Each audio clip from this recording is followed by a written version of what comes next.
Hello everyone. In this video, I am going to share the 50 most important topics of management. आज हम paper 2 management के ऐसे 50 topics discuss करने वाले हैं जिनसे PYQs में क्वेश्चन पूछे ही गए हैं और अब जो एग्ज़ाम आने वाला है हमारा जून 2026 वाला, उनमें उस एग्ज़ाम में इन टॉपिक्स में से क्वेश्चन ऑब्वियसली पूछे ही जाएंगे। ये हम बोल सकते हैं कि हमारे ये मोस्ट इम्पोर्टेंट टॉपिक्स हैं, इनको हमें छोड़ के बिल्कुल भी नहीं जाना है। तो आइए डिस्कस करते हैं हमारे 50 इम्पोर्टेंट टॉपिक्स कौन कौन से हैं। सबसे पहले बात करते हैं यूनिट 1 की। यूनिट 1 में हमारे कौन से टॉपिक्स आते हैं? मैनेजमेंट आता है, इकोनॉमिक्स आती है, ethics, corporate governance and decision making.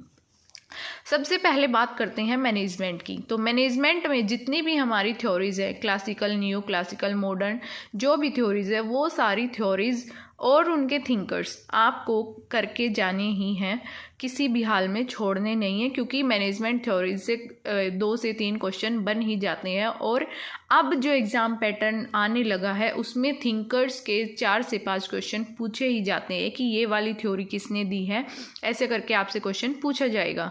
Then आते हैं हमारे मैनेजरियल स्किल्स और मैनेजरियल रोल्स। ये वाला टॉपिक भी आपको क्लियर होना चाहिए, ये भी एग्ज़ाम पॉइंट ऑफ व्यू से वेरी वेरी इंपॉर्टेंट है।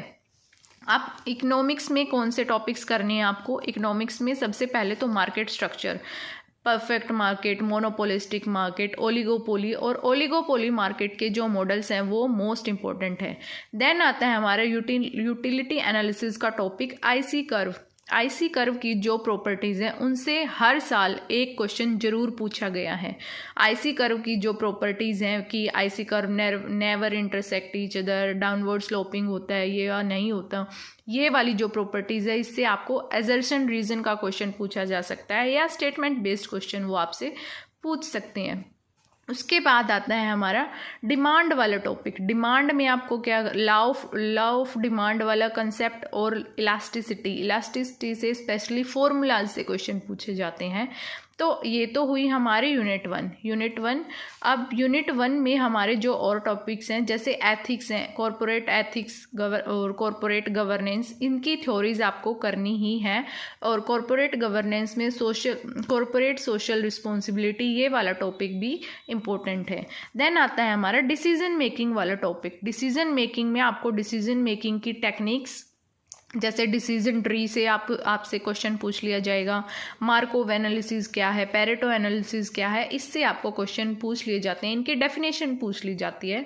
तो ये थी हमारी यूनिट 1। यूनिट 1 के ये वाले टॉपिक्स आपको कवर करने ही करने हैं, ये वाले टॉपिक्स आपको छोड़ने नहीं है। यूनिट 1 से हर बार एग्ज़ाम में 8 to 9 क्वेश्चंस पूछे गए हैं। आई थिंक इस बार जो दिसंबर 2025 वाला एग्ज़ाम था उसमें भी यूनिट 1 से 7 to 8 क्वेश्चंस पूछे गए थे। अब आती है हमारी यूनिट 2। यूनिट 2 में हमारा आता है ऑर्गेनाइजेशनल बिहेवियर वाला पोर्शन और ये पर्सनैलिटी परसेप्शन वाला। पर्सनैलिटी में आपको बिग 5 पर्सनैलिटी ट्रेट वाला जो टॉपिक है वो कवर करना ही। बिग 5 पर्सनैलिटी ट्रेट और उसके साथ आइसेंक्स मॉडल, ये दोनों टॉपिक आपको पर्सनैलिटी में कवर करने हैं। और पर्सनैलिटी की थ्योरीज आप छोड़ सकते हो क्योंकि पर्सनैलिटी की थ्योरीज से इतने ज़्यादा क्वेश्चंस नहीं पूछे गए हैं, बट अगर आपके पास अभी 3 मंथ्स का टाइम है तो आप वो भी कवर कर सकते हो। देन आता है हमारा परसेप्शन में जो परसेप्शन के कैरेक्टरिस्टिक्स हैं वो आपको करनी है। देन आती है हमारी थ्योरीज किस किस की, मोटिवेशन, लीडरशिप और लर्निंग, इन तीनों की थ्योरीज आपको करनी ही करनी है। मोटिवेशन थ्योरीज में कौन सी थ्योरीज आएंगी हमारी, जैसे मास्लो नीड हायरार्की थ्योरी आ गई, ERG थ्योरी हो गई, और हमारी वो हाइजीन फैक्टर और मोटिवेशनल फैक्टर्स कौन से होते हैं वो वाला, ये आपको कवर करने ही करने हैं क्योंकि इनसे क्वेश्चन पूछे ही गए हैं। प्रीवियस ईयर पेपर आप चेक करोगे तो उसमें आपको इनके क्वेश्चंस जरूर मिलेंगे। लीडरशिप की थ्योरीज भी आपको करनी है, जैसे ट्रेट लीडरशिप है या बोर्न लीडरशिप हो गया या फिर कंटिजेंसी लीडरशिप, ये सब आपको करने हैं कवर। देन आता है हमारा स्ट्रेसर वाला टॉपिक। स्ट्रेसर में जैसे यू स्ट्रेस, डी स्ट्रेस, ये वाले टॉपिक्स आपको कवर करने हैं। ऑर्गेनाइजेशन कल्चर के मॉडल्स, ऑर्गेनाइजेशन के टाइप्स, फॉर्मल है, इनफॉर्मल है, लीनियर है, मैट्रिक्स है, कौन सी है, ये वाला टॉपिक। देन आता है हमारा topic delegation and authority. Delegation और अथॉरिटी के बीच का डिफरेंस पूछ लिया जाता है। देन उसके बाद है हमारा human resource planning, performance management. इनसे भी ह्यूमन रिसोर्स प्लानिंग का जो प्रोसेस होता है उससे क्वेश्चन पूछ लिया जाता है। और परफॉर्मेंस मैनेजमेंट की डेफिनेशन क्या होती है, परफॉर्मेंस मैनेजमेंट अप्रेजल की टेक्निक्स क्या है, ये सब आपसे पूछ लिया जाता है। ये सब हुआ हमारा यूनिट 2 का। अब डिस्कस करते हैं यूनिट 3। यूनिट 3 में आएगा हमारा कॉम्पिटेंसी मैपिंग। कॉम्पिटेंसी मैपिंग की आपसे डेफिनेशन पूछ ली जाती है। बैलेंस स्कोर कार्ड की डेफिनेशन और इसके 4 पिलर्स होते हैं, आई थिंक 4 या 3 पिलर्स हैं, वो आपको करनी है। और बैलेंस स्कोर कार्ड का ये मतलब ये जो कंसेप्ट है वो किसने दिया है, ये वाला क्वेश्चन भी PYQ में 2 से 3 बार ये वाला क्वेश्चन आपसे PYQ में पूछा गया है। उसके बाद आता है हमारा टैलेंट मैनेजमेंट की डेफिनेशन, करियर मैनेजमेंट की definition, career development, career path, ये क्या होता है, इन सब टर्म्स की डेफिनेशन आपसे पूछ ली जाती है। देन आता है हमारा परफॉर्मेंस मैनेजमेंट वाला टॉपिक। परफॉर्मेंस मैनेजमेंट के टाइप्स कौन से हैं, परफॉर्मेंस अप्रेजल के मेथड्स कौन से हैं, इससे क्वेश्चन पूछ लिया जाता है। 360 डिग्री परफॉर्मेंस अप्रेजल क्या होता है, या ये वाले जो कंसेप्ट है परफॉर्मेंस से रिलेटेड वो आपसे पूछ लिए जाते हैं। और उसके बाद आता है हमारा ऑर्गेनाइजेशन डेवलपमेंट और OD इंटरवेंशंस। ये टॉपिक भी आपको कवर करना है, इससे भी PYQs में क्वेश्चन पूछे गए हैं। देन आता है हमारा इंडस्ट्रियल रिलेशन वाला पार्ट। इंडस्ट्रियल रिलेशन में स्ट्राइक्स से क्वेश्चन पूछ लिया जाता है। कैट स्ट्राइक क्या होती है या डिफरेंट टाइप्स ऑफ स्ट्राइक्स होते हैं, वो आपसे पूछ लिया जाता है। देन आती है हमारी इंडस्ट्रियल रिलेशन वाली थ्योरीज, लेबर वेलफेयर वाली थ्योरीज, वो आपको करनी है। और उसके बाद सोशल सिक्योरिटी वाला टॉपिक जो है वो भी आपको कवर करना है यूनिट 3 में। उसके बाद आती है हमारे यूनिट 4 एंड 5। यूनिट 4 और 5 आपकी मोस्ट इंपॉर्टेंट यूनिट्स हैं। ये यूनिट्स ऐसा नहीं है कि आप इनको छोड़ के चले जाओ और आपका एग्ज़ाम क्लियर हो जाएगा। यूनिट 4 और 5 अगर आप इस यूनिट में प्रो नहीं हो तो एटलीस्ट आपको इसके बेसिक कंसेप्ट्स पता होने चाहिए, क्योंकि जो बेसिक कंसेप्ट होते हैं उनसे ही क्वेश्चन पूछे जाते हैं। इतने ज़्यादा एडवांस लेवल के न्यूमेरिकल्स नहीं पूछे जाते जो मैनेजमेंट वाला एग्ज़ाम है उसमें। न्यूमेरिकल तो अब आने ही बंद हो गए हैं। अब जो प्रीवियस एग्ज़ाम्स हुए हैं, जैसे हमारा ये जून वाला एग्ज़ाम हो गया, दिसंबर 2025 वाला एग्ज़ाम हो गया, या दिसंबर 2025 जून वाला एग्ज़ाम हो गया। इवन इन जून 2024 कोई भी न्यूमेरिकल क्वेश्चन नहीं पूछा गया था। बट ऐसा नहीं है कि आप न्यूमेरिकल स्किप करके जाएंगे, न्यूमेरिकल हमें करने ही पढ़ेंगे। प्रो लेवल वाले नहीं, आई एम नॉट सेइंग कि आप एडवांस लेवल वाले क्वेश्चंस लगाओ, बट जो बेसिक क्वेश्चंस हैं वो आप कर सकते हो। अगर आपको फॉर्मूला भी पता है तो भी आप उस क्वेश्चन को इजीली सोल्व कर लोगे। अब बात करते हैं यूनिट 4 की।